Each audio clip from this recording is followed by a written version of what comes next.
the second talk in our series on this reaction is going to be from the Baker group at ETH, and it will be given by Dr. Mallet. I'll let you come up and introduce the title. It's very similar to the other titles.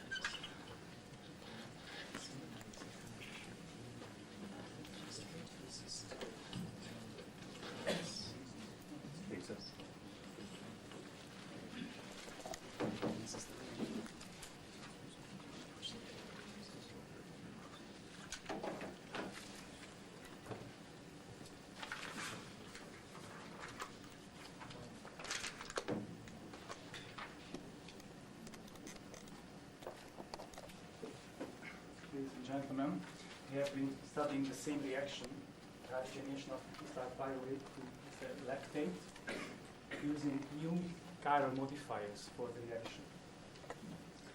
You have heard a good introduction for my lecture, so it's easier now. I would still start from Orito,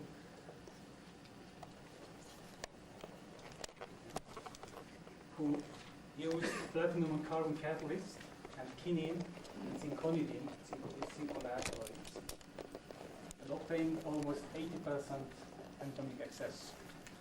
For those who are not familiar with stereoselectivity and osmotic catalysis, I would emphasize that this is a quite demanding measure of selectivity, the enantiomer excess, because here you calculate the difference between the two products. That is, if you have 90% R product and 10% S, the enantiomer excess is only 80%, like here. Further research of this reaction proved that the reaction is very sensitive to all the conditions, and rather specific, like enzymatic reaction.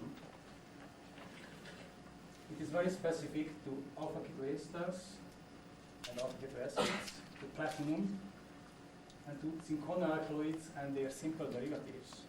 One of these derivatives, you have heard, the 9-methoxy 10-11 dihydrozinconidine provided the highest reported enantiomer excess in this reaction.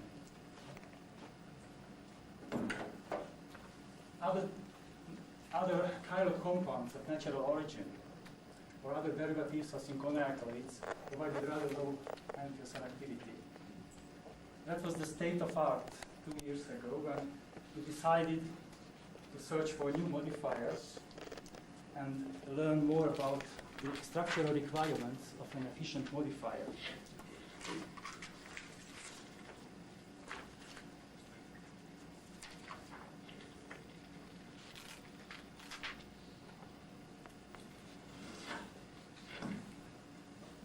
Starting from zinconidine again, the substantial research revealed that the crucial structural parts of zinconidine are the aromatic moiety, which is responsible for encoding to platinum, the stereogenic region at C8 and C9 for chiral induction, the basic nitrogen, which is responsible for interaction with the reactant.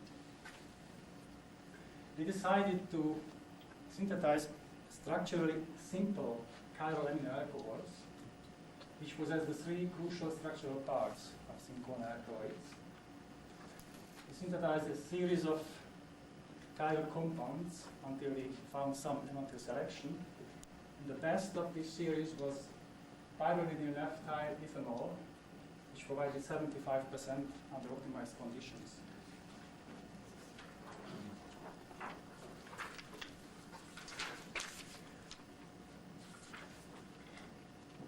Based on this new information, we tested some commercially available chiral compounds and varied all the three important structural parts of the modifier. And here you can see the most efficient modifiers. You can see that the structural analogy to zinconalkaloids is not a requirement for having an efficient modifier. Another important thing is that using the S enantiomer of naphthyl ethylamine instead of the R enantiomer, the product distribution also changes to an excess of S lactate instead of R lactate. A similar observation made by Orito, changing zinconidine to zinconidine.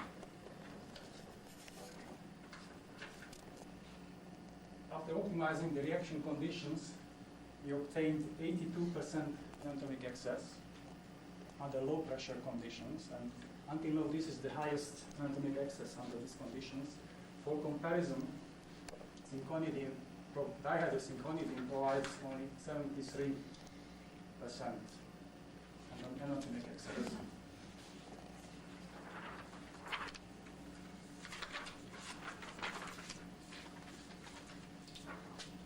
Studying these modifiers, we found that some of them are not stable under reaction conditions. In case of naphthylethylamine, the amino group, the primary amino group, rapidly reacts with the activated carbonyl group, ethyl pyruvate, and the imine intermediate is reduced on platinum to a secondary amine. And according to HPLC and NMR analysis, this is the actual structure of the modifier during the reaction.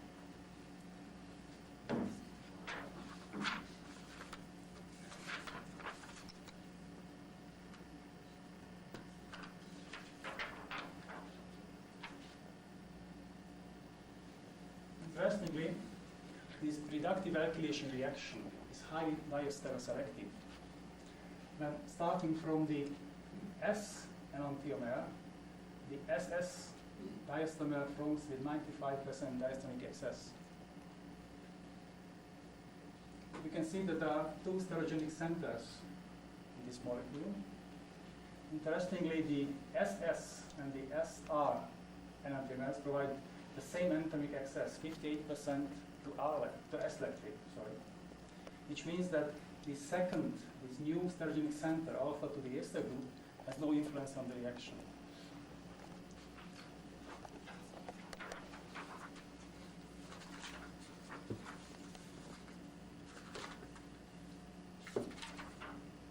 This reductive alkylation with various carbonyl compounds gives the possibility to provide a great variety of new modifiers from naphthylethylamine. Here you can see some examples: methyl, benzyl, and so on. You can see that none of these new modifiers can compete with the original one, the naphthylethylamine, under identical conditions. These are the blue numbers. When using the benzyl derivative, we started optimization. The latest result before it came out was 67%, which is about 15% lower than the naphthylethylamine.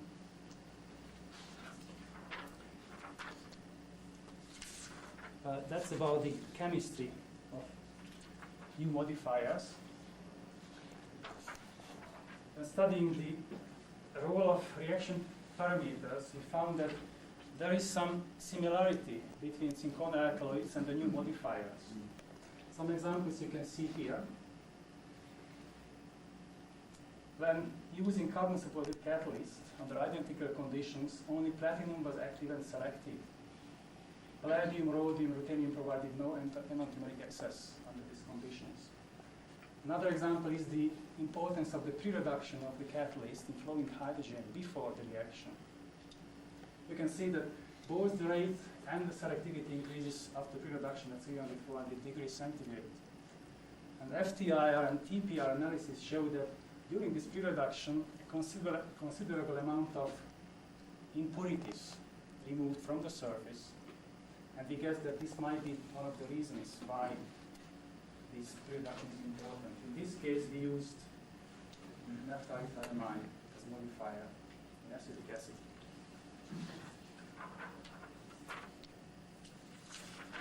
Of course, there are considerable differences in the behavior of cinchona modified platinum and the new modifiers.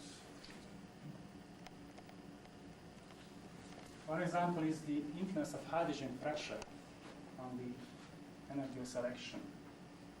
And using dihydrocinconidine, the red column, the higher the hydrogen pressure, the higher is the enantiomer selection. And using the new modifiers, these naphthalene derivatives, good selectivity could be obtained only under low pressure conditions.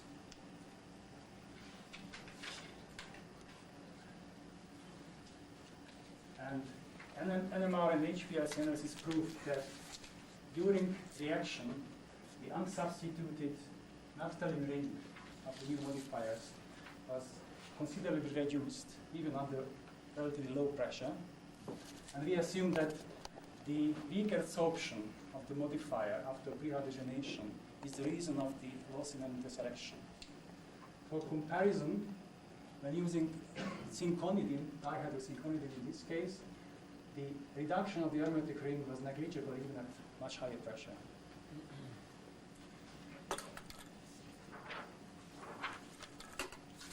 A clear evidence for the role of the anchoring moiety, this aromatic ring system, in the pressure dependence is shown in this figure. When using these two modifiers, which are almost identical, except these nitrogen atoms in the aromatic ring, we found different results. Using the naphthalene derivative, the pressure increases with pressure, decreases this enantioselective. And the opposite is true with the quinoline derivative. The higher the pressure, the higher the enantioselective, which means that we need this nitrogen atom for having a stable modifier.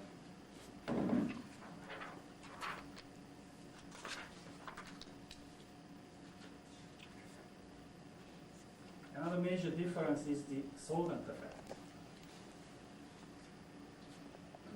Using zinconidine or dihydrozinconidine, the enantioselective decreases with increasing polarity of the solvent, except acetic acid, which gives the highest enantionic excess. And finally, the best reported enantionic excesses are almost the same in toluene, rather nonpolar solvent, and acetic acid. But when using some of the new modifiers, you can see good enantioselection is obtained only in acetic acid.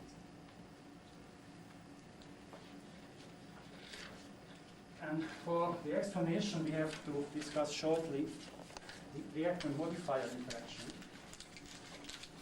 As proposed first that an important step of the mechanism is a hydrogen bond between the half hydrogenated states of pyruvate and the kinucleated nitrogen, this basic nitrogen atom. Based on theoretical calculations, we propose that the interaction of the protonated form of the modifier is energetically more favorable with the carbonyl group of ethyl pyruvate than the interaction with the unprotonated form. And here you can see that in the last two cases, only this latter mechanism can be good and efficient in this reaction.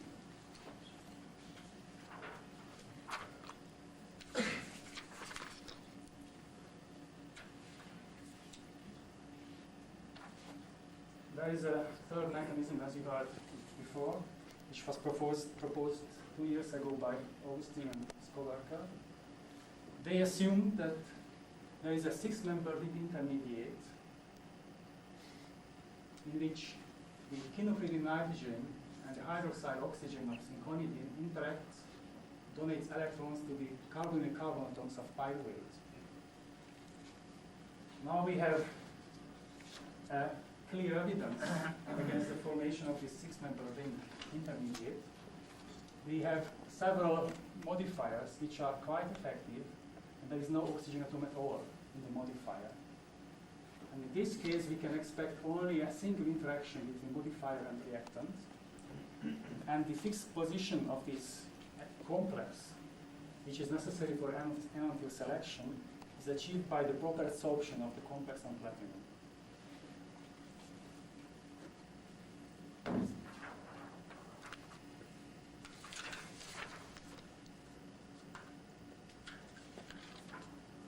Let me discuss shortly the platinum modifier interaction, that is the adsorption of the modifier on platinum. Let's propose first, and we also use in our model, that the quinoline ring of zinconidine adsorbs parallel to a flat platinum surface. And this results in R-lectate formation. Augustin claimed, on the other hand, that the modifier adsorbs perpendicular via the quinoline nitrogen atom on platinum. And if it would adsorb parallel on platinum, it would result as lactate formation. Recently, the Wells group provided an evidence for the parallel adsorption by hydrogen isotope exchange experiments. here I would like to show an indirect evidence for the parallel absorption. You remember these two modifiers, which differ only with nitrogen atom. And despite this difference, they provide about the same enantiomer excess under identical conditions in the same range. Which means that the pi system of the aromatic ring, rather than the nitrogen atom, is important in the absorption of the modifier.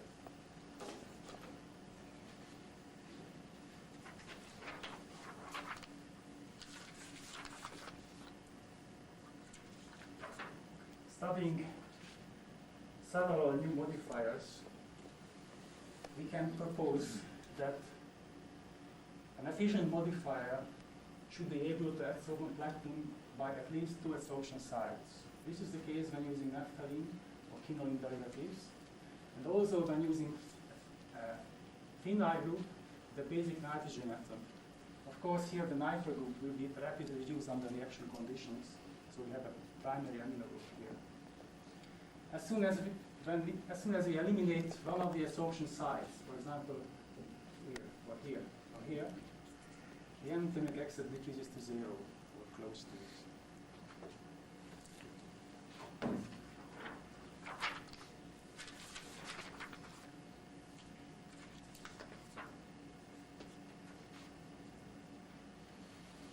Let me summarize now what we learned about the structural requirements of an efficient modifier. The anchoring moiety, the aromatic ring system of the modifier, adsorbs parallel to a flat platinum surface, and enantioselection is obtained only when there is at least 2 adsorption sites possible. The docking moiety is basic nitrogen atom, maybe in alpha or beta position to the sterogenic center, but also it may be the sterogenic center itself. This is the toroidal space. The basic nitrogen atom may be a secondary tertiary nitrogen. Primary amines react with the reactant. And the protonated form of the modifier is always more effective, or almost always more efficient than the unprotonated one. And finally, an oxygen atom in the modifier is not a necessary requirement for obtaining high enantiomer excess.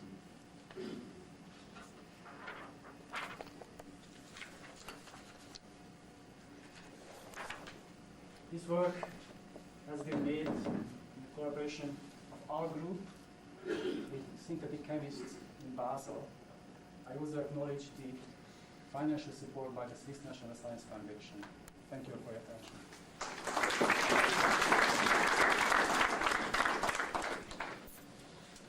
Questions? If